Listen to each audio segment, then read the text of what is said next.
Hello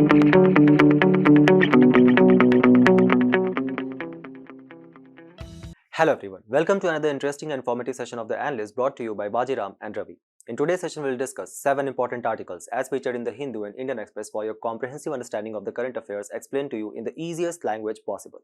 The topics are as follows from your analysis section, which also provide you the much important avenue to practice daily answer writing.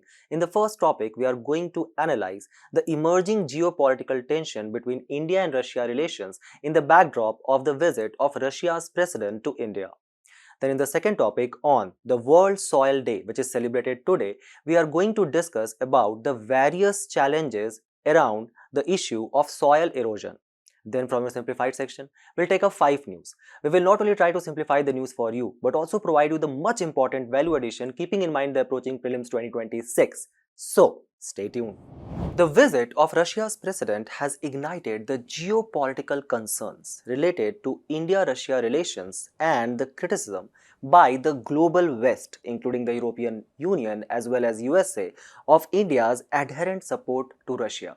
The issue which forms an important component of your GS2 paper under the larger theme of policies of developed and developing nation and its impact on India's interest. So what is the context of the news? As our Honorable Prime Minister walked down the red carpet at Palam Airport yesterday to give the Russian President Vladimir Putin his trademark hug as a part of a grand welcome, the government actually signaled to the West that India's ties with Russia are untouched by the Western concerns. The International Criminal Court's arrest warrant as well as the US and European Union sanctions. This International Criminal Court's arrest warrant has been released against Putin for the allegations of crime against humanity in the context of the atrocities which has been committed in the Russia-Ukraine war. However, you guys can recall from the previous lectures of Analyst that how India is not a signatory to the Rome Statute of 2002 and thus is not adherent to this obligation of International Criminal Court. Thus, basically welcoming the Russia's President Vladimir Putin does not lead to any kind of violation of any international treaty on our behalf. Now, this visit by the Russia's president actually has striking parallels with his first visit when he came to our country in 2000. At that point of time, Vladimir Putin was a newly elected president. And the various geopolitical thinkers across the world were actually keeping a close eye and monitoring his next step as the Russia's president. Whether he is going to turn a good ally of the Western European nations and USA, like for example Mikhail Gorbachev, who actually facilitated the disintegration of USSR in the year of 1991. Or Putin is actually going to take a strong stand on the issues of sovereignty and integrity of the Russia. As the history tells us, the Putin actually was more focused upon this second fundamental and ended up withdrawing from the G8 grouping which used to exist. At that point of time, back in the year of 2000, India was actually facing Western sanctions for the nuclear test which we had conducted called as Pokhran 2, thus making our country officially a nuclear power. However, the geopolitics was quite different at that point of time. There was a weakened Russia after the disintegration of USSR in 1991 and thus USA had emerged as a leader of a unipolar world, which was dictated by the Bretton Woods institutions such as IMF, World Bank, etc., controlled by the USA. At that point of time, the India and Pakistan tensions were quite high in the backdrop of the recently culminated Kargil war, as well as the IC-814 hijack which took place in Kandahar. The situation have not changed drastically even after 25 years. So the Russia's president visit actually marks just month after the Red Fort attack which has taken place, which has actually forced our government to re-strategize on the issue of terrorism and further bolster our defense sector. In this context, keep this in mind that Russia is an integral ally of our country, specifically in the defense sector. Also, India-Pakistan tensions has resurfaced in the wake of the Pahalgam attack which took place and the courageous reply which we gave to them in the form of Operation Sindoor. The visit of Russia's president also marks the first since the Ukraine invasion which took place, and thus, in the light of that, Russia is actually facing sweeping Western sanctions, as well as India is facing steep tariffs on the various Russian oil purchase. So, when we have understood the parallels and the divergent realities, let's try to assess the convergence or the strategic ties between India and Russia and how they developed. Russia has remained a time-tested and an integral ally of India in various situations across the years. So you guys can recall that when we were discussing the Bangladesh Liberation War, we discussed in utmost detail the very important role which was played by Russia to actually help our country to break down the USA-Pakistan nexus which had taken place at that point of time.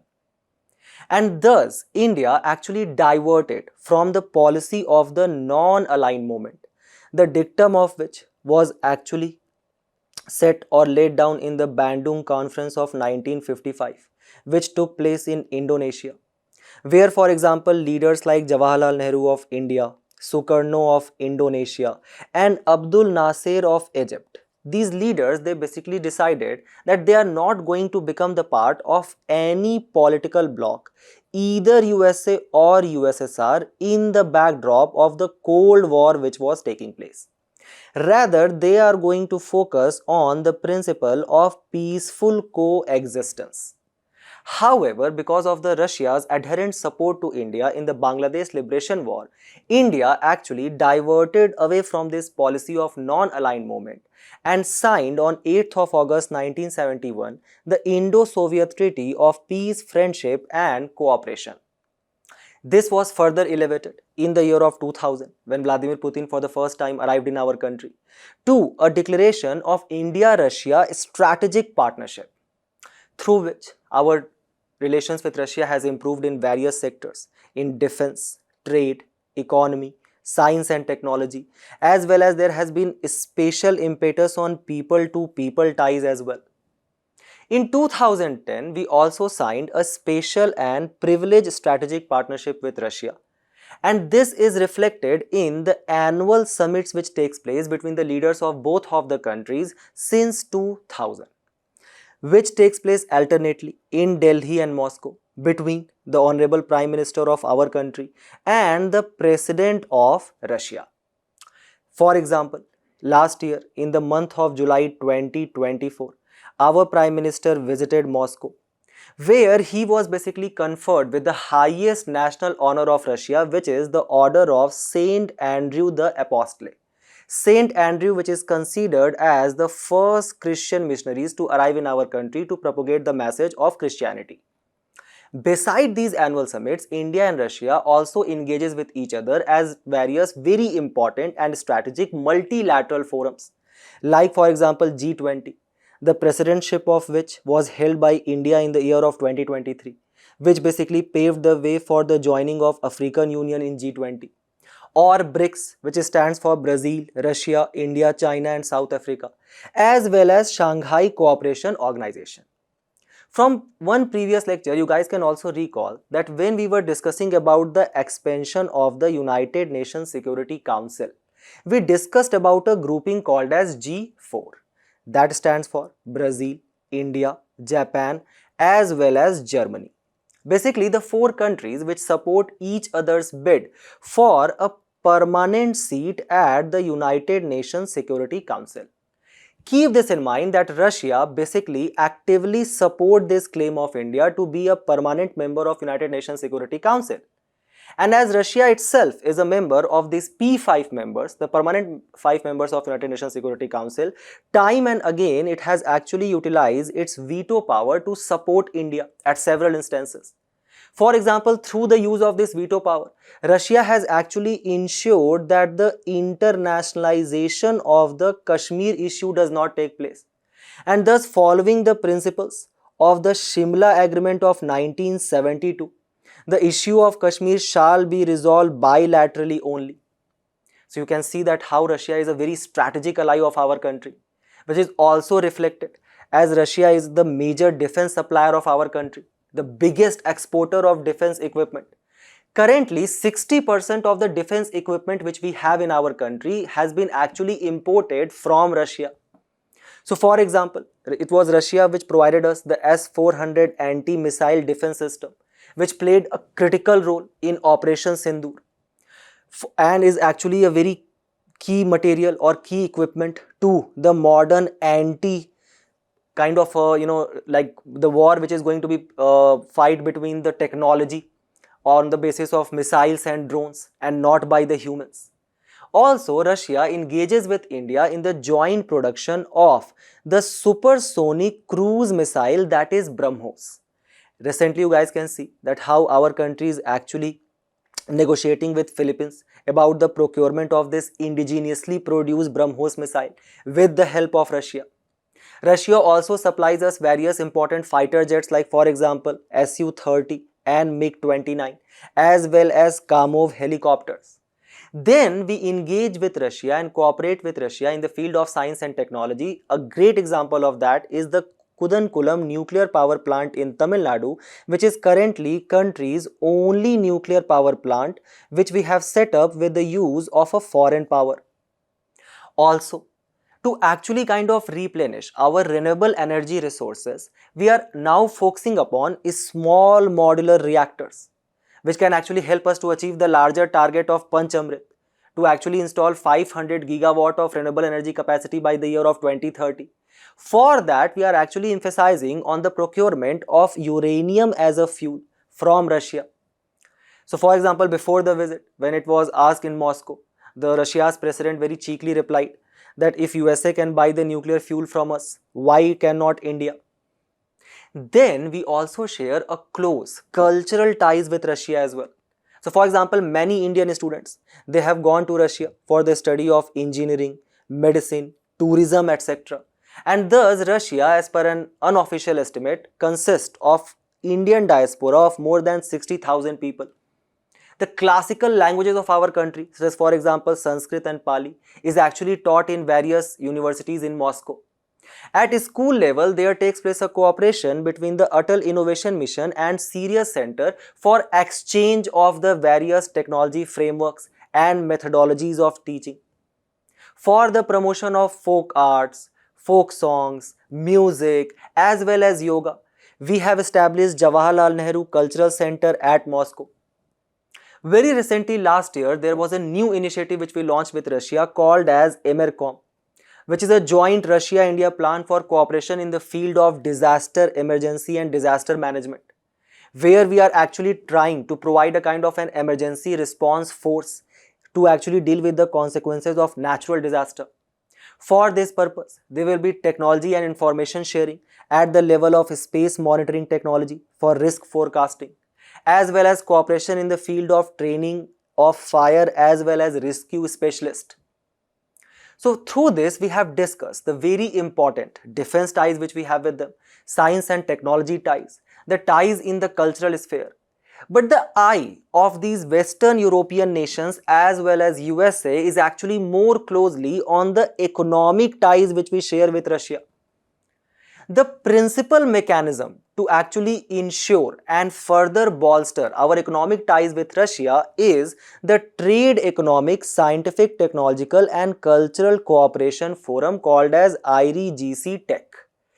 Keep this in mind that it is headed on the behalf of India by our External Affairs Minister and on the behalf of Russia by their Deputy Prime Minister. Through this mechanism, we are basically envisaging to increase our bilateral trade with Russia to $100 billion by 2030 and to have a bilateral investment of $50 billion by 2025. For example, very recently, Indian oil companies, they actually invested in the fields, oil fields of Russia, such as for example, Sakhalin. So, how close we are to actually achieve this target? If we refer to the data which has been provided to us by the Department of Commerce, the bilateral trade between India and Russia actually reached to a historical high in the year of 2024-2025, reaching to $68.7 billion. And in the wake of the kind of the Russia-Ukraine war which started taking place, the supply chain disruption which was caused, Russia's share in our oil basket used to be a meager 2% in the year of 2020, but it has jumped to almost 40% in the year of 2025. Just look at the basket or the data which has been provided to us by the Indian Express research report last year, which actually showcases that how Russia emerged as the largest crude oil supplier to our country, followed by Iraq, Saudi Arabia, UAE and USA. At the same point of time, Russia is also trying to take the development to its far east regions, like for example Vladivostok. For that purpose, India has actually provided a 1 billion line of credit for the development of this Vladivostok region. And we have also proposed to create a kind of a Chennai to Vladivostok maritime corridor, which you guys can see in the map. Further, there are several Eastern European nations which remains underdeveloped, as well as Central Asian regions. They have also joined hands with Russia and they have created a Eurasian Economic Union, which comprises of Russia, Kazakhstan, Belarus, etc. And a very important part of the meeting which is going to take place between the two leaders is going to be negotiation of some kind of free trade agreement if India can access in this region. Because in the light of the tariffs which has been imposed on our product by the USA, which has actually made our products very costlier in the USA's market, India is actually eyeing this particular region as a new market for the export of our products. So it seems like that India and Russia shares not only very important defense ties, strategic ties, but also very important economic ties. But not everything is as happy as it seems on the paper. The old friends have also facing various new frictions in their relation.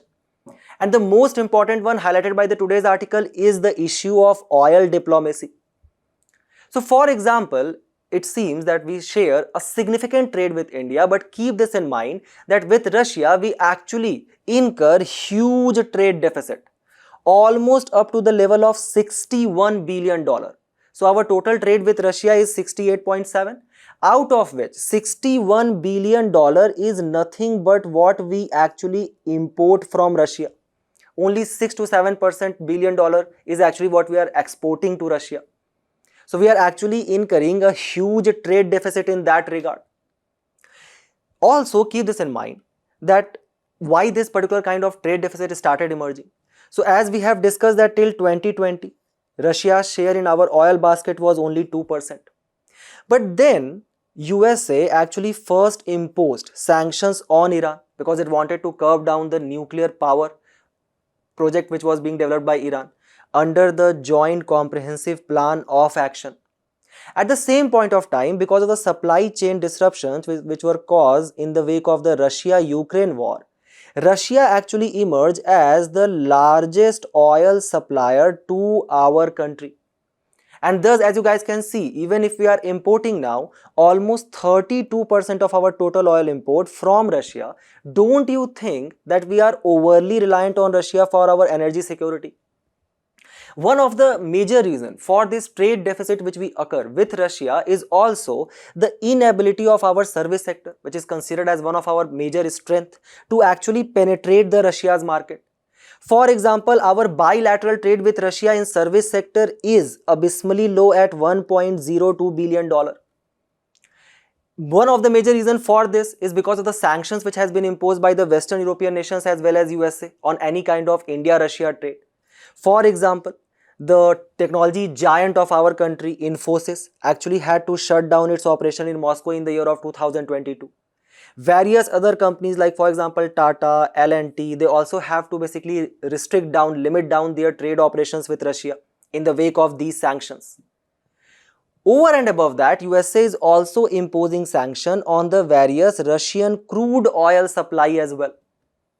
So obviously, one of the major cause for this trade which we are having with Russia, the problems which we are facing, was also one of the important pillar was the payment mechanism and the issues which started emerging from that.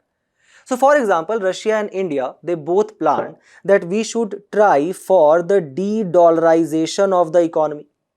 And thus we shall actually trade in our own currency, rupee and ruble.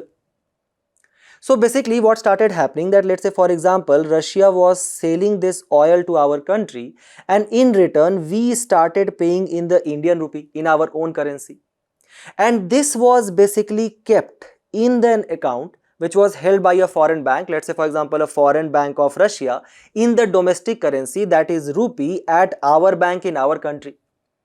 But the problem is that Russia is importing only goods worth of $7 billion from our country.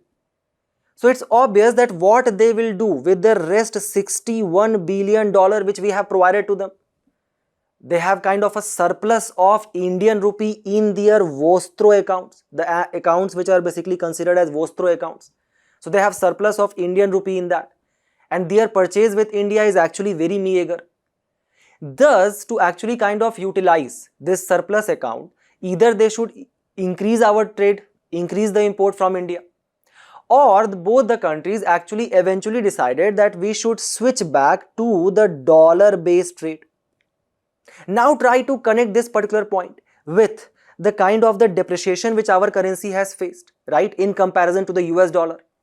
So basically, don't you think that, let's say if we were buying earlier 1 liter of Russian oil at a certain price of dollar, now for the same 1 liter of oil we will actually have to give more money to Russia, more dollars to Russia. Thus, don't you think it can eventually lead to a balance of payment crisis? And thus, you guys can see from the heading itself of 4th of December 2025 how India has actually cut down the Russian oil import by 38% in October 2025, which is the sharpest fall so far. At the same point of time, India is also facing a lot of allegations by the European Unions and USA. Now, some of you will be like that, sir, we are having such an important strategic and defense ties with Russia. Why we should even hear to the European Union? Keep this in mind that international diplomacy is no way different from the home relations which you see, where your mother keep on telling you that you should maintain good relations with everyone, सबके साथ अच्छे से रहना है. That is the idea, because we cannot completely ignore the European Union as well. Keep this in mind that European Union is India's largest trading partner, with trade worth 134 billion of trades in goods which was conducted in the year of 23-24. So obviously, just to maintain our relations with Russia, we cannot end up compromising our very profitable trade with European Union, because there we actually in a kind of a trade surplus. There we have a positive balance of payment because we export more to European Union. So we have to listen to their allegation. The allegation of European Union is that they have labeled our country as a laundromat country, the country which is basically keep on buying some or other product of the Russia, like let's say for example how we are purchasing oil, and thus we are indirectly funding the Russia-Ukraine war. And thus the various representatives of European Union have time and again challenged that India is not anymore representative of the democratic principles and the idea of non-violence, right? Ahimsa, as propagated by Mahatma Gandhi. They also highlighted that how India actually participated in a defense exercise which was conducted by Russia, and that was Zapad exercise. So you guys can see that how very frequently you might be coming across various such headings. European envoys raising Russia question amid the deepening India-EU ties. How they are basically saying that India is buying Russian oil and also its participation in the Zapad military exercise.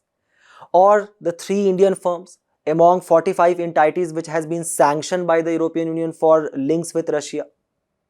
In the backdrop of this, Russia is time and again has emphasized that they are focused on increasing trade with India despite obstacle by these third countries. So what is the India's response? Our ministers have responded by saying that how India is the 4th largest exporter of the petroleum products and energy security, and we also export a lot of this petroleum product back to Europe itself. The Minister of Petroleum and Natural Gas specifically said that Europe itself turned to Indian fuels after banning the Russian crude. When you are saying that we have participated in the Zapad exercise, you should also see that how USA, Turkey, Hungary, even they participated. USA also participated in this Zapad exercise. At the same point of time, on the allegations of the human right violation or supporting such violations in Russia, our External Affairs Minister very brilliantly responded that European Union's major problem is that their problem is the world's problem, but world's problem is not their problem. So when such human rights violation is taking place in some of the allied country of yours, you are basically supporting that and you remain silent on that. You are also actively engaging with Russia and buying various of their products. At that point of time, you are not complaining.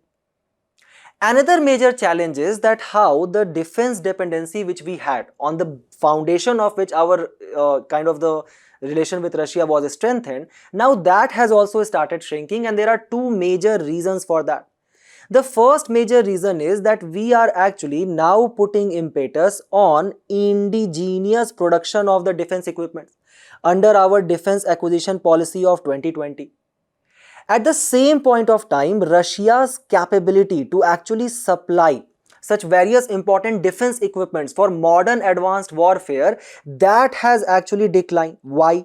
Because of the various sanctions it is facing, as well as because of its own role in the ongoing war with Ukraine.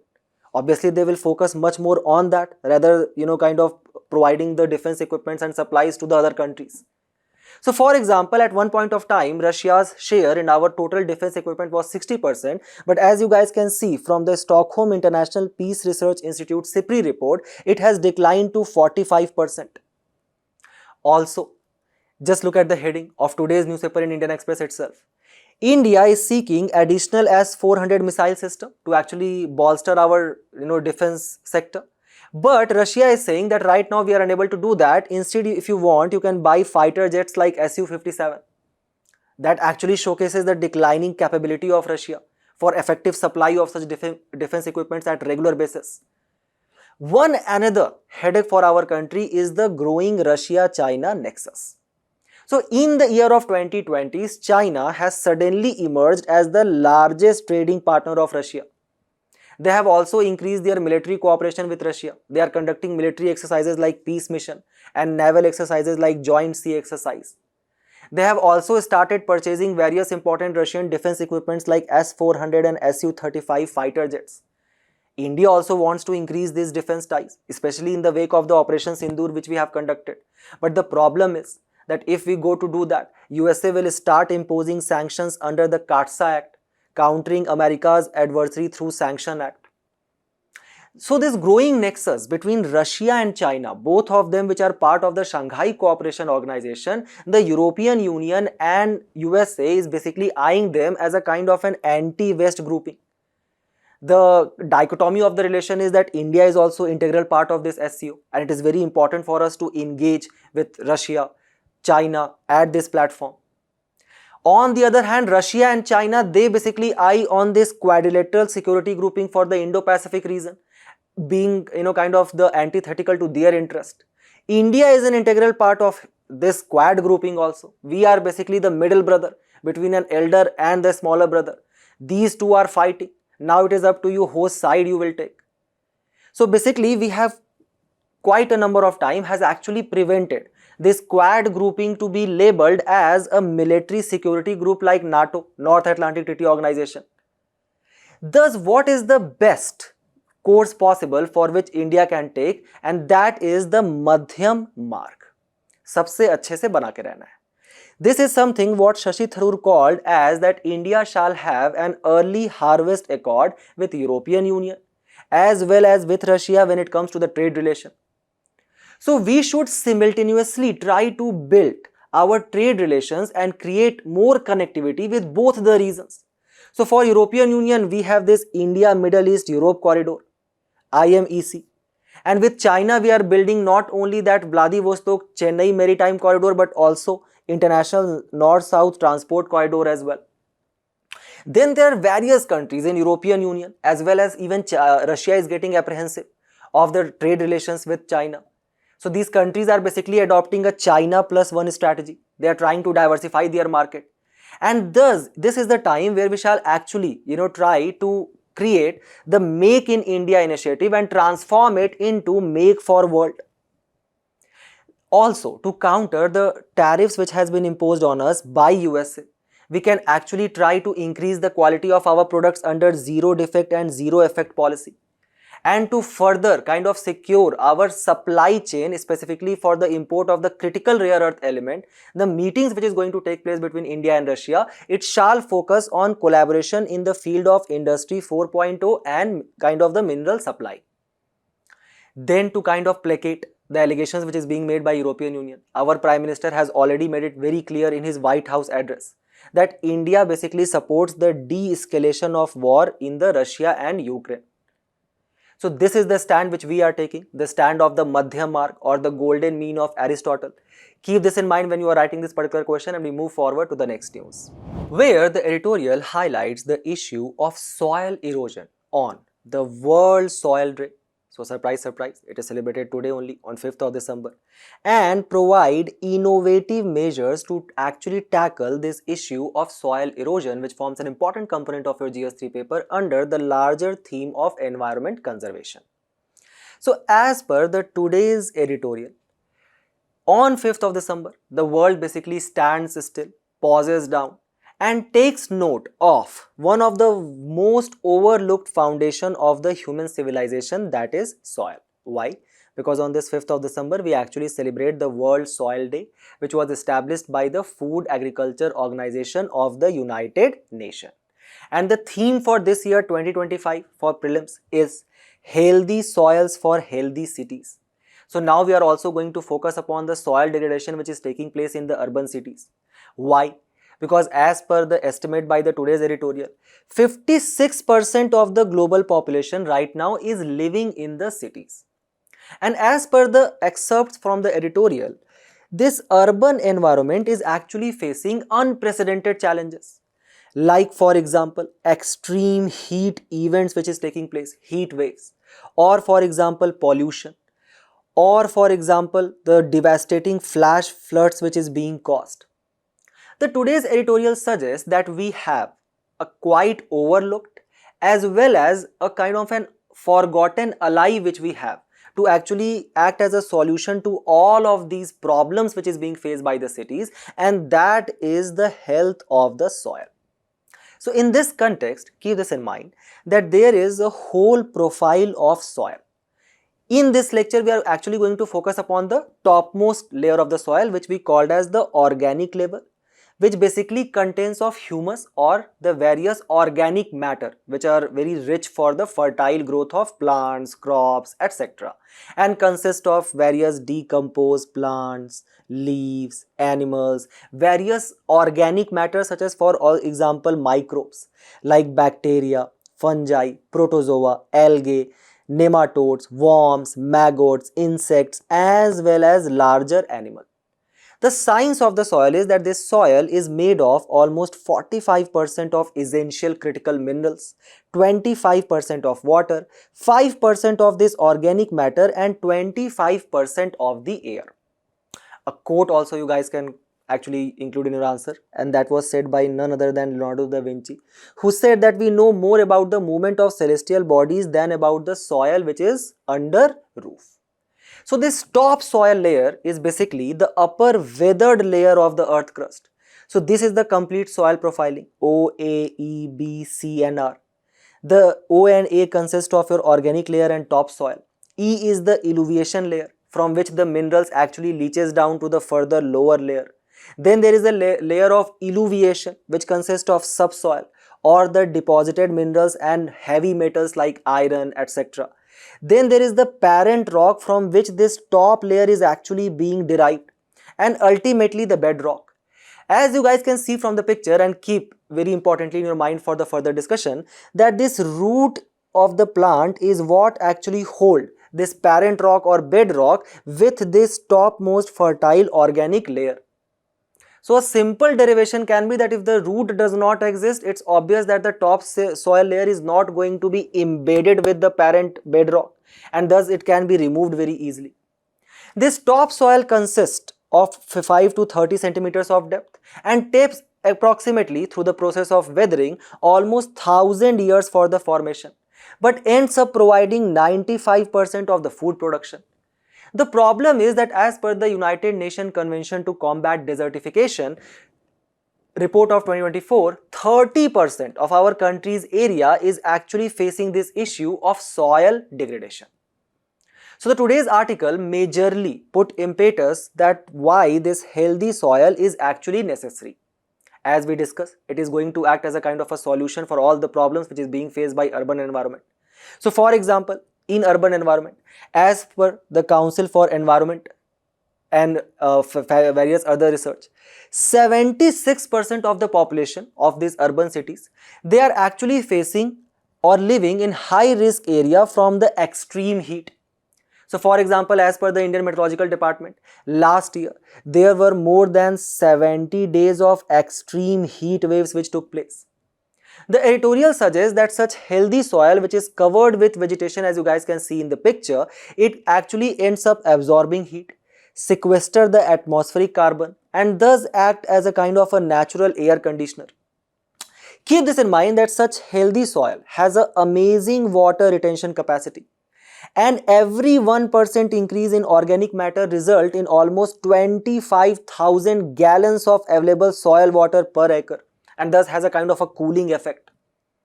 Then the extreme weather events which are taking place, like for example the cloud burst which takes place, and thus as per the Times of India estimate, 66% of the urban population actually faces such flash flooding.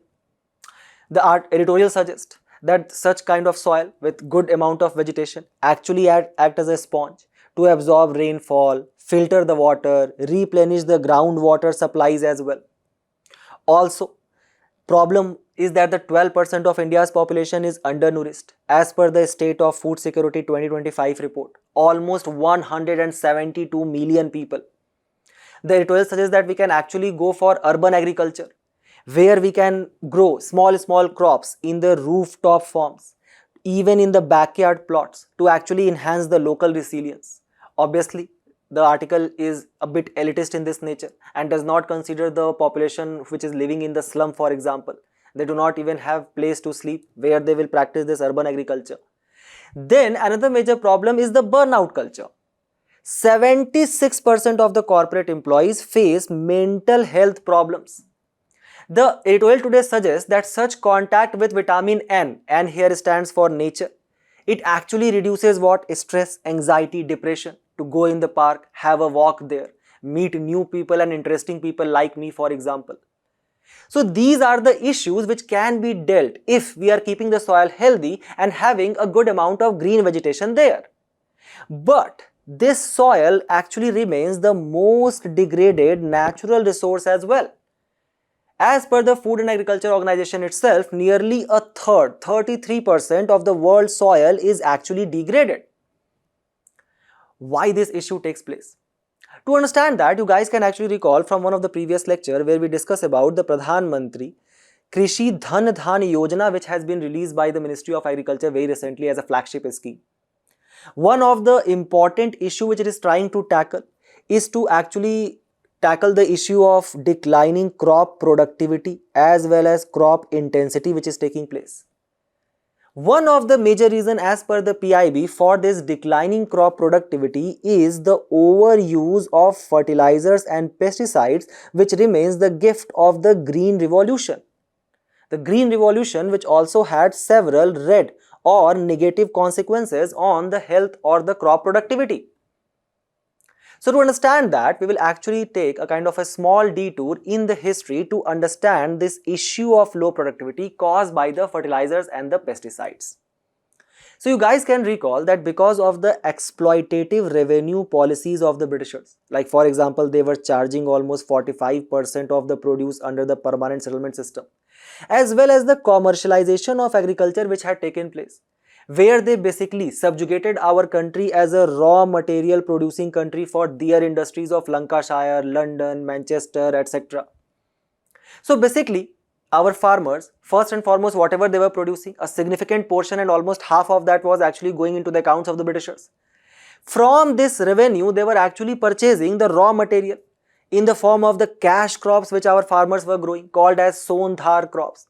Like for example, rubber, jute, indigo, cotton, tea, coffee, etc. So when we were basically growing these cash crops as a raw material for the industries of the Britain, don't you think a huge amount of land and resource diversion took place, which could have gone to the production of staple crops which are required for the sustenance of human life, for our nourishment, for our growth, like for example rice, wheat, pulses. So as a result of these British policies, there had taken place acute food shortage and declining productivity, specifically in the staple crop. Thus, these were the problems which we were facing in the year of 1947. Another reason was that there was Muhammad Ali Jinnah, who demanded that I will not be satisfied with a moth-eaten Pakistan. Thus, the Boundary Commission, which was appointed by Mountbatten, called as Radcliffe Commission, actually gave a lot of fertile tracts around the rivers of Indus, Chenab, Jhelum, etc. to Pakistan, the formalization of which took place under the Indus Water Treaty of 1960. Thus, our country was basically facing various famines and diversion of this fertile tract, and thus declining crop productivity in 1947. You guys can recall the famine of which took place in Bengal in 1943, or the Great Famine of 1867 to 68, where almost 6.1 million people perished, 12 times more than the people who actually died in pandemic as per the official estimate of the government. Thus, as a country, we were basically heavily import dependent for our own food security. You guys can recall the import of PL 480 grains which were doing from USA, which USA actually stopped in the wake of the Bangladesh Liberation War of 1971. And thus our leaders realized the huge food insecurity crisis which we were facing at that point of time, and thus our leaders put impetus on a new initiative called as Green Revolution, where to increase the productivity in these staple crops like rice, wheat, pulses, the government said that we are going to provide high yield variety seeds to the farmer. We are going to provide you fertilizer to increase your crop productivity, and you can actually use pesticide for the longevity and the sustenance of the crop. Now, don't you think as a farmer you guys will actually get a bit worried? Because if you are using this high yield variety seeds, fertilizers, pesticides, new irrigation models, don't you think that your input cost is actually going to significantly increase? If the input cost has increased, it's obvious that your profit margin has significantly declined as well. The government said, do not worry, we are going to intervene. We will set up a floor price. And if you guys take your product to the market and you are unable to fetch the price above this floor price, then we are going to procure your crop at this minimum price, floor price, and that is your MSP, minimum statutory price by the government, minimum support price. Thus, the government provided basically a kind of an assurance to the farmer that your products will be procured by the government, do not worry about it. So, for example, in the year of 2023 to 24, the government procured approximately 120 million tons of food grains from the farmers, which is also an obligation for the government, because government under National Food Security Act of 2013 is saying that we are going to provide subsidized food to 66% of the population. Keep this in mind that 90% of this procurement of 120 million ton was confined to wheat and rice, both of them being the crops which are highly water intensive, use large amount of pesticides as well as fertilizer. Thus, don't you think that our government is kind of indirectly incentivizing the farmers to grow these crop only, and thus a culture of monocropping developed? For example, even today, the urea actually remains the most produced, used and the imported fertilizer. And with this excessive use of fertilizer and pesticides, the soil started getting impacted, and thus the crop productivity significantly declined over the years. Now the question arises, why? Why such excessive use of fertilizer and pesticides impacts the health of soil? So for example, these fertilizers and pesticides, they basically contain of ammonium phosphate and ammonium sulfate. And when they actually mixes with water, they basically release H plus ions. These H plus ions, when they mixes with soil, they actually decline their pH level, thus leading to the soil acidification. Because of this soil acidification, the natural essential micronutrients which is already present in the soil, like for example, your iron, zinc, folic acid, etc., they start declining, and thus the crop productivity obviously ultimately declines because of the absence of these micronutrients. At the same point of time, don't you think that, let's say for example, when the nutrients are declining in the soil, the plants are declining in the soil. Now recall how we have discussed earlier, if the plants are absent, the roots to hold the topsoil and bedrock has also gone away. So now even with little water runoff and little water wind intensity, the soil runoff will take place, and thus the soil erosion is caused. Also, if we take, let's say for example, one particular profile of a soil, in this particular soil profile, with the increasing acidification, what's happened, that salt flakes starts taking place. If there are so many salt flakes which has developed in this soil profile, don't you think that the permeability of this soil is actually going to decline? Permeability decline, water percolation inside this soil profile is also going to decline. So even if it doesn't matter how much rainfall is taking place outside, the water will not percolate because of the presence of this salt flake. Thus, the underground water reserve is not going to recharge. Thus, the roots are unable to reach to that underground water. Further decline of the fertility will take place because of this soil compaction. At the same point of time, this Indian Express report tells us two important things.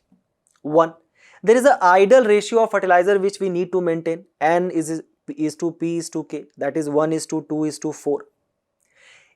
The case study which has been provided for Punjab, it tells us that how the farmers of Punjab, they use 61% more nitrogen, 89% less K and 8% less P than required. Also, if you look at a particular soil profile as we are discussing, let's say this is an area of 1 meter square, and here let's say for example, if we are using 100 gram of urea, the soil can only extract 37% or 37 gram of urea from it in its entire growth cycle for the plants. Thus, the remaining 63 gram of urea is actually being leached to various water bodies, leads to algal blooms. Thus, the chemical oxygen demand and biological oxygen demand of that water body increases significantly, leading to eutrophication.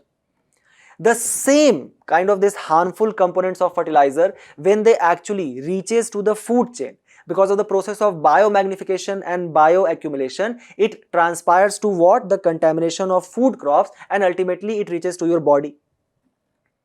In urban areas, let's say for example, first and foremost, as per the United Nations World Population Report of 2024, we have become the world's most populous country. So congratulations to us. Second is that as per the Niti Aayog estimate, by the year of 2050, almost 50% of the population is going to live in the cities. So don't you think that when the population burden is significantly going to increase in the cities, the issue of deforestation will take place? Why? Because of the commercial exploitation due to the growing economic hunger for important minerals like iron, bauxite, manganese, how you will create bridges, railway tracks, etc. At many places, illegal mining is taking place. Then you will actually tend to grow more commercial crop, which is actually more beneficial for the farmers, instead of actually growing staple crops or millets, which are more sustainable in the nature.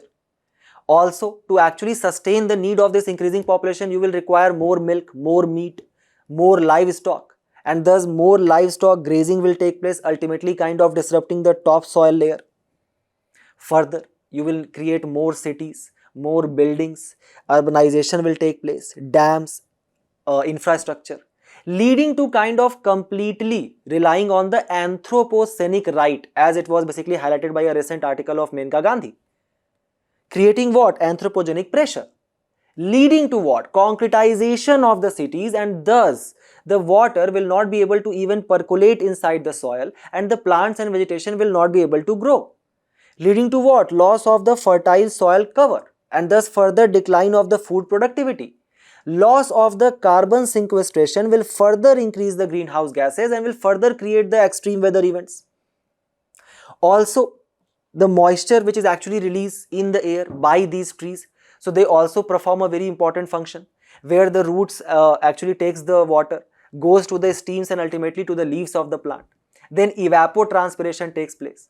Now, in the absence of all of these trees, don't you think that the water underground, which shall have reached back to the as in the form of the clouds to complete the water cycle, that is lost as well, less precipitation. Just look at the decline of the topsoil layer which actually takes place, the crown of landslide. Look how the government is actually rejecting various important environmental reports like Kasturi Rangan and Gadgil. Why? Because it is actually focusing on more mining, more urbanization, more concretization. So what are the steps which has been taken by the government of India in this regard? First and foremost, India became a signatory to the United Nations Convention to Combat Desertification in 1994. Then we launched a national afforestation program in 2000. In 2001, we brought a national action program to combat desertification. And there is a desertification and land degradation atlas of India which is released by ISRO from the year of 2016. Thus, under the banner of this UNCCD, the government of India has taken an ambitious target, which is the land degradation neutrality target, under which we are saying that by the year of 2030, we are going to restore 26 million hectares of the degraded land in our country.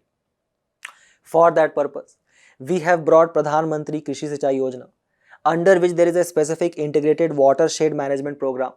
So let's say trench contouring, restoration of the degraded land, creating kind of burn channels to actually prevents the water surface runoff that will take place. To actually sensitize the farmer, we are creating soil health card scheme. So we are providing assessing their soil and then providing them the exact N:2P:K ratio which they shall use in the fertilizer. Then we are also basically promoting the organic farming, which utilizes less amount of fertilizers and pesticides under Parampragat Krishi Vikas Yojana. Under the Forest Conservation Act of 2023, we have also brought an accredited compensatory afforestation principle. So let's say, for example, if the afforestation has taken place in New Delhi and we do not have enough space in Delhi for the urbanization of that, we can actually do this compensatory afforestation in different states also at different places. As well as for social engineering, we have created Krishi Vigyan Kendra, under which all of these ideas are actually being promulgated to the farmers at the grassroots level. Further, for afforestation, we have Green India Mission, launched in 2014 as a centrally sponsored scheme to actually increase the forest cover to 5 million hectares, improve the quality of forest cover on additional 5 million hectares of forested land, as well as enhance the carbon sequestration by 60 million tons by the year of 2030. What are the innovative steps which has been suggested by today's editorial? First and foremost, it says that there shall take place urban soil restoration. So we can do compost addition, soil testing, organic amendments. Then we actually need to create community stewards. We need to sensitize the people about this issue of soil erosion through the channels of municipal governments, planners, residents, etc. Then we need to promote green infrastructure, bring more soil under parks, gardens, tree belts, and also increase the aesthetics for Instagram. Then we can champion the concept of urban agriculture. And that we can do something, let's say for example, if you guys have enough amount of land in your backyard or on your rooftop, if you have roof first of all, then sensitize the people under the LIFE mission. And further, we can actually adopt eco-friendly practices like to reduce the chemical fertilizers, minimize the pesticides, and also plant native species. So keep these suggestions in your mind, attempt this question, and we move forward to the next news, where we are going to discuss about a significant personality and a very significant event which actually shaped our country's history as well as shaped the constitution of our country. The person is none other than the father of the constitution, and that is Baba Saheb Ambedkar. So keep this in mind that Baba Saheb Ambedkar actually belonged to a Mahar caste which was actually considered as untouchable at that point of time in the region of Bombay Presidency. So you guys can recall that when we were discussing about the Hunter Commission in one of the previous lecture, we talked about that how Jyotiba Phule, who actually established Satya Shodhak Samaj for the upliftment of the subaltern classes like Malis, Telis, Kunbis, etc. Jyotiba Phule actually presented himself in the front of the Hunter Commission, where he rejected this downward filtration theory. And he said that at least the meritorious students from these subaltern classes, they shall get the chance to get educated.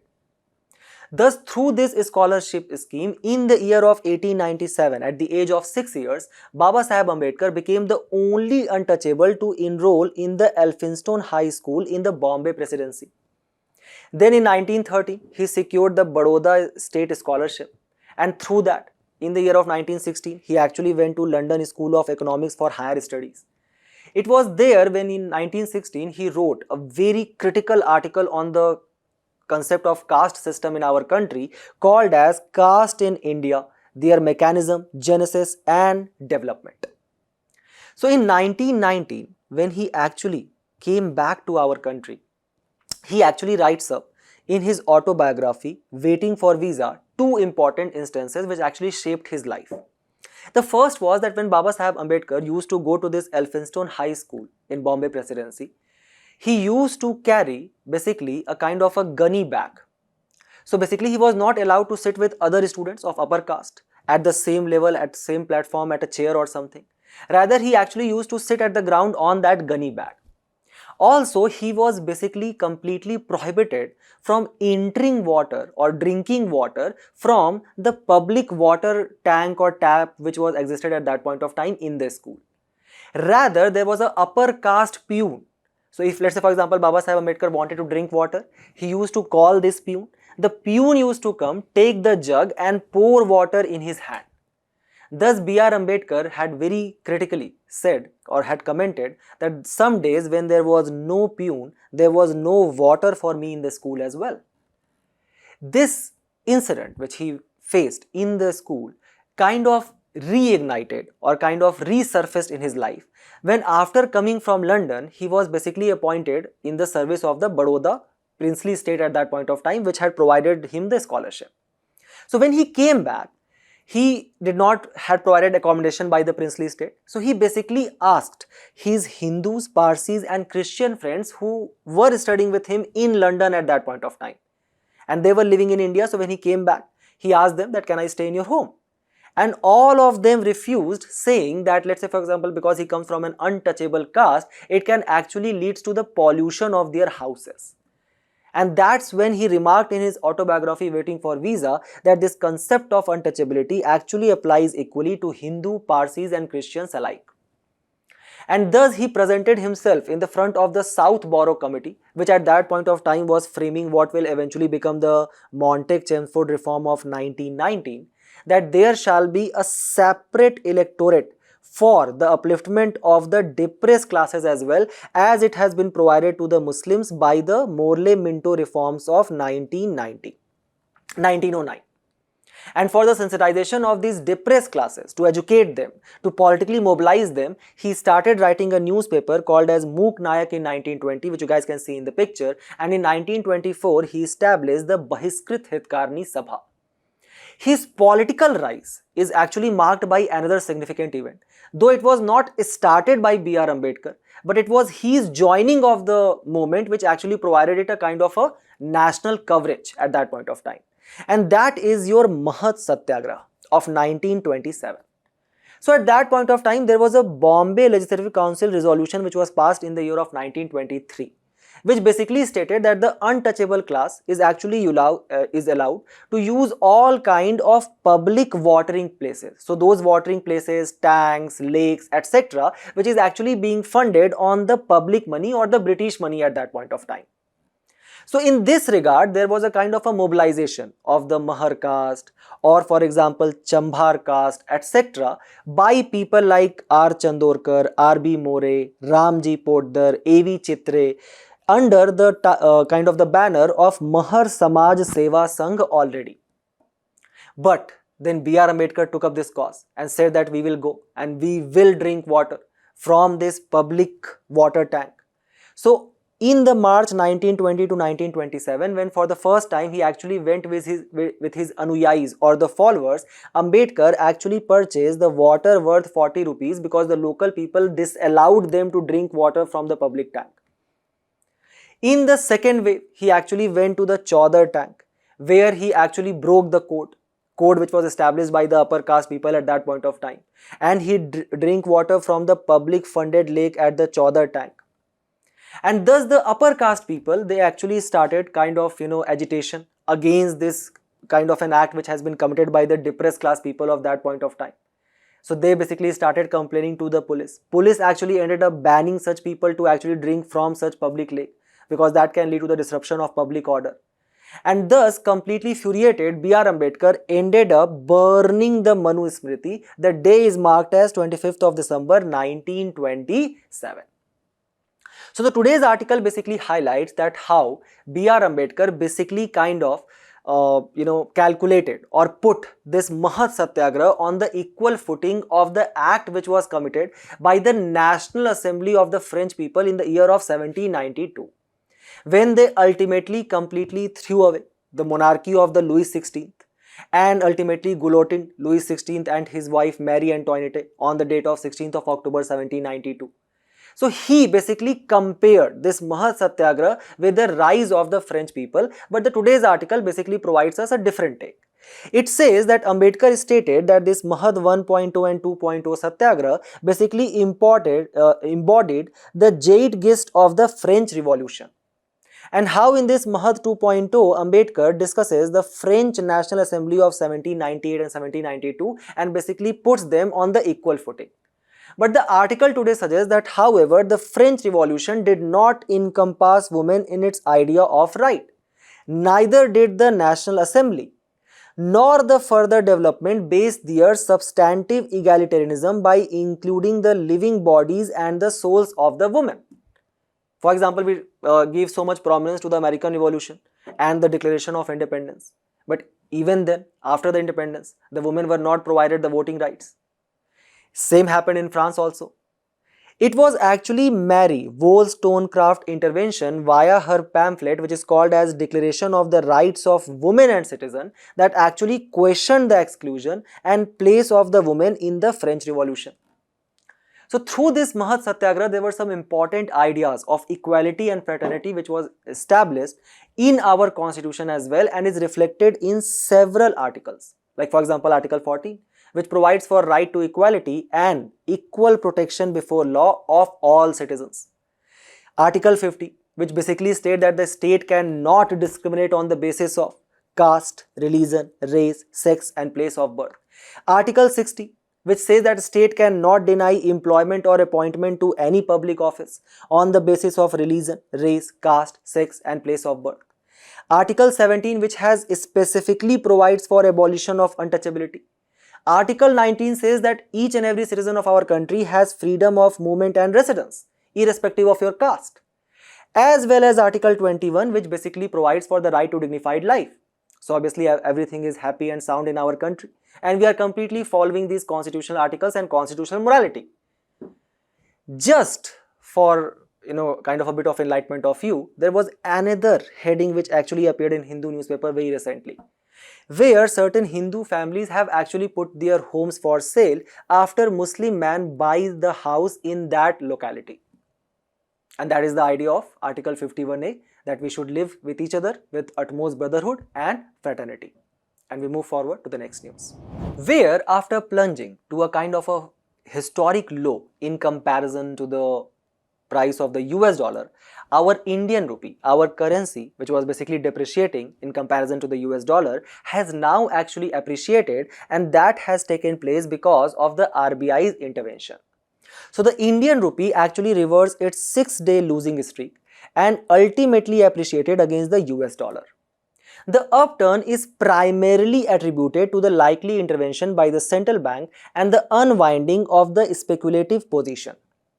What RBI may have done? So what RBI actually did, it actually executed a sell-buy swap, where they basically supplied the dollars in the spot market. So let's say for example, the the rupee is actually depreciating and the US dollar is increasing. What RBI did, it actually entered into this spot and buy market and actually kind of infused more dollars in the market. More dollars in the market, the demand of the dollar is obviously going to decline because the supply has increased. So if the demand of dollar is going to decline, don't you think that in comparison to that, the Indian rupee is going to appreciate? And that's exactly what happened. Now, many of the experts, economic experts, are basically saying that, just look at our Indian rupee, it is declining, our economy is falling. But keep this in mind that there are a lot of things which happens behind the scenes which actually do not surface in front of you. But as a future bureaucrats and future IRS officers, you guys should actually keep all of this in your mind. For example, you guys can recall that this particular thing was also covered in the analyst on September 11, when the exporters body actually met the RBI governor and they said that, see, we are actually facing a lot of tariff imposition by USA. Thus, our products has actually become expensive in USA. So they have become costlier and thus uncompetitive. So what you do, you actually weak the rupee and actually provide us easier loan repayment. If the rupee will weaken or depreciate, then what will happen? The imports will actually get costlier, as the Russia's oil actually got costlier for us, and that's why we actually declined our import from Russia of that crude oil. So the import is going to get costlier, so people will start importing less, and the export will actually become cheaper. So basically the person who is sitting in US now can actually buy more product with the same amount of dollar, and thus they will start demanding for Indian product actually more. And thus through this depreciation of rupee, we can actually curtail this tariff imposition which has taken place. So to counter this 50% tariff imposition by USA. In this regard, keep this in mind that there are 2 or 3 kinds of exchange rate system which exist. First is your fixed exchange rate system. Second is your completely flexible exchange rate system. In fixed exchange rate system, it is the currency's value is officially fixed in terms of gold or any other currency, and that is called as pegging. In flexible exchange system, the rate of exchange is determined by the forces of demand and supply, as in the most cases of Indian rupee. Then in fixed exchange rate, obviously there is a complete government control. In flexible, it fluctuates freely according to the market condition. In fixed, the rate actually remains mostly stable. Thus there is a stability in the capital movement. Here the rate actually keeps on changing. So the capital also keeps on, flowing in and flowing out of the economy. In this case of the fixed exchange rate, even if the demand of the currency has increased, the currency remains at the same value, and thus it is called as, permanently devalued. Here it will appreciate and depreciate as it is happening in the case of India. In the case of fixed exchange rate, you are obviously required large forex. Here you do not need to maintain it because the supply and demand mechanism will kind of establish it at an equilibrium. Here you will actually face a deficit in the balance of payment. Here it can be either deficit or surplus. So for example, we have surplus in the case of European Union and we have deficit in the case of Russia. In India, we actually follow something which we called as dirty floating or a managed floating rate system, where it is also fixed and flexible. Mostly in our country, it is determined by market forces, so it is flexible in the nature. But if our rupee actually starts depreciating to a historic low, what RBI did? It intervened to keep the RBI sustainable. Thus, we can actually control it through deflationary and inflationary risk, and thus there is a maintenance of the balance of trade. Keep this in your mind. A prelims question can appear from this, and we move forward to the next news, where we are going to quickly cover some very important prelims related factual points regarding our India's railway sector. Why it has appeared in the news? Because the center has approved the construction of the 3rd and the 4th lines on the 32-kilometer Badlapur-Karzat section in Maharashtra. Keep this in mind that India's railways, it is basically the part of the long-term initiative which we had taken by the Ministry of Railways to actually decongest all the 7 high-density networks which are there in our country. But this 7 highly, high-density networks where there is too much of congestion and too much of traffic, they only contribute to less than 60% of the entire network, and they end up handling 41% of the total traffic. In this backdrop, keep in your mind about the evolution of railways in our country, because many of the time I have seen the students that they have this misconception that the introduction of railways took place in our country in the specific year of 1853, when the first train was basically launched from Bombay to Thane under the Governor General of India at that point of time, which was Dalhousie. However, this is factually incorrect. The first commercial railway track in our country was actually launched between Red Hills and Chintradipet in Madras, and that took place in 1845. By year of 1849, there was already Great Indian Peninsular Railway. The first passenger train was launched under Dalhousie in the year of 1853, which ran from Bombay to Thane. Till the year of 1869, it was entirely a private enterprise, where there was a 5% guaranteed return on all the capital which was being invested by the investors of the Britain at that point of time. there was investment of almost 70 million euro.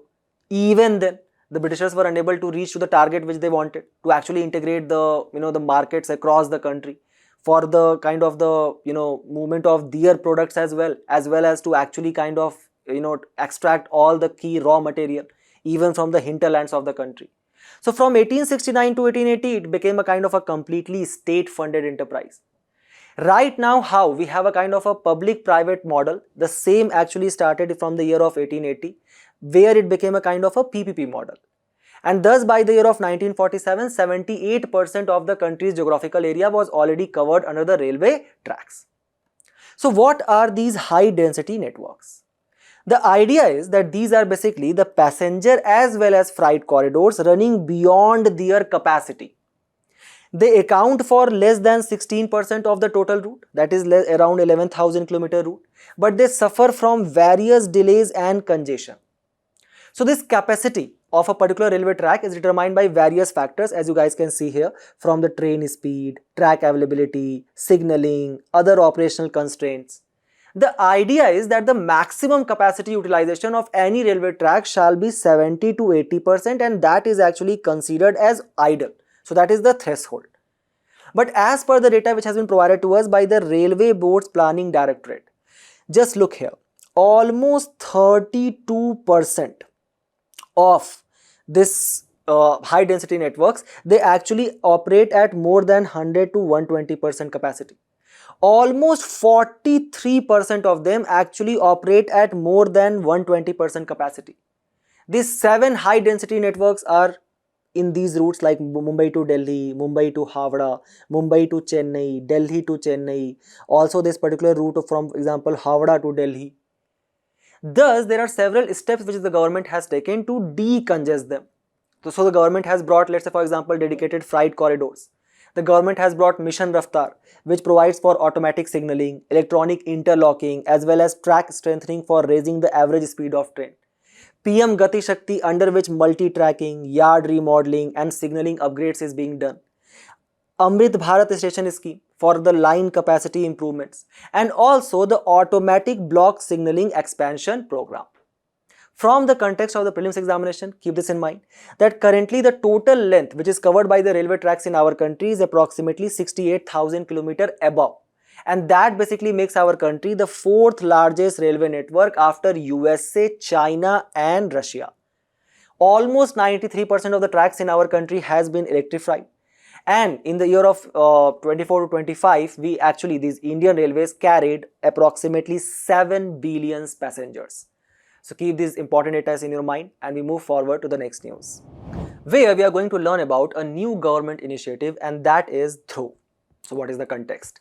The Department of Post this week has released a kind of a draft amendment to the Post Office Act of 2023 to actually introduce an interoperable, standardized and user-centric address system, which is called as Digital Hub for Reference and Unique Virtual Address, or Dhruv initiative. This framework has been under consultation for few months with one key element, and that is DigiPin, which has already been launched in the month of March 2025. So what is this Dhruv initiative? The idea is to create a standardized, geo-coded digital address infrastructure, where, let's say for example, we take a kind of a location, we create a kind of a network grid on that, and all the, let's say for example, you are using internet in your mobile right now, so that will be marked at this one specific location, and thus every home or location can be assigned a unique digital address, and this digital address will be accessed by the government through a DigiPin, which is a geo-coded grid-based addressing system. So let's say for example, we take up an area of 4 meter to 4 meter square grid, and each grid will be assigned a kind of a unique 10-character alphanumeric code called as this DigiPin. The second layer is going to be a digital address layer, which will build over this DigiPin, which allows the user to create a kind of a customized address label, and it is completely up to you if you want to share that or not. So this Dhruv introduces the concept of address as a service, where users are going to have the control over their digital address data. How it is going to help government? The government will get help by the better planning and implementation of the various welfare and the public services, and let's say for example in the emergency responses. So for example, if the pandemic is taking place, let's say for example in some slum, and there is a person who has been affected by COVID, the government can actually identify the signal of that person through that specific digital virtual address and can trace that person down. Thus, this address intelligence will actually be very essential for urban planning, resource allocation as well as disaster management. And this system is going to be built as a part of the government's digital perfect kind of a public infrastructure initiative, and will also allow the private firms to participate. Keep these important facts in your mind for prelims, and we move forward to the last news of the day, where we are going to discuss very briefly and succinctly about the awards which has been mentioned. So repeatedly we have covered about the issue of air pollution. We have also covered in detail about the issue of microplastic several times. But today there are several Padma awardees and they have raised an issue. They have said that air pollution is no longer a crisis restricted to a season. And this was flagged by more than 80 Padma awardee doctors from across the country in a kind of a joint national advisory, as they urged the authorities and the government to take immediate action on the air pollution, as the health impact has actually reached an unmanageable scale. So there are several categories of the Padma awards in our country. The highest civilian honor is Bharat Ratna. Second highest civilian honor is Padma awards. But in Padma awards there are three categories: Padma Vibhushan, Bhushan and Padma Shri. It was instituted in the year of 1954 to actually be given to the distinguished contribution in education, art, science, medicine, etc., like how it has been given to these doctors. Is it given only to the Indian citizens? Nahi. It is given to the foreigners also. Like for example, Osamu Suzuki, right, was given in the year of 2025 for his contribution in trade and industry. It has been discontinued two times. One in the year of 1978-79 by the Janata Government Party, which was headed by Morarji Desai. They suspended the awards. And then for 4 years, it was basically, kind of embroiled in litigation, because there was a dispute that whether this title of Padma Shri can be used as a title or not. Because Article 18 specifically says that to ensure the right to equality, no one shall have titles like Sir or something. So the idea is, can Padma Shri can be used as a title? The court specifically said in this Balaji Raghavan versus Union of India that no, it cannot be used as a title. And then from 1998, the award was resumed again. And it is awarded annually on Republic Day, given by the President of India. And if any one of you are saying that, okay sir, we are going to be an honest officer, which I hope you will be, and thus we will also bring Padma Shri award, the idea is that it is not given for the routine government service. You will have to perform something very specifically and bring some very significant change at the grassroots level. With this message, we have reached to the end of our discussion today. Do not forget to attempt the questions at the end of the video and test your knowledge. We will meet in a very interesting discussion very soon. Till then, all the very best for your preparation, and thank you.